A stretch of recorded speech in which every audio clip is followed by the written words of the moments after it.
this coming 2028, may posibilidad po bang tumakbo kayo? Ma'am, please! Ma'am, please!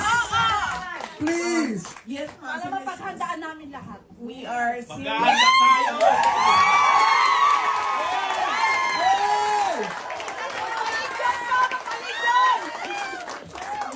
seriously considering, ma'am. Please!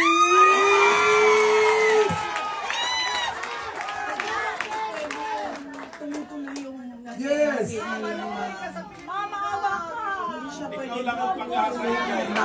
Asa lang namin! Yes, I really believe that our country will be great. And I really believe It will be with you! Hey! Please! mahirap siya ipaintindi sa ating mga kababayan. And mahirap yung kailangan natin gawin kasi you really have to stand firm. Especially with government policies para maayos siya. Pero paniwala po, kung magkaisa lang yung mga tao, alam natin kung saan tayo papunta, maggagawa ng ating bayan. Yes, ma'am, isa din yan sa kailangan bantayan ng mga kandidato.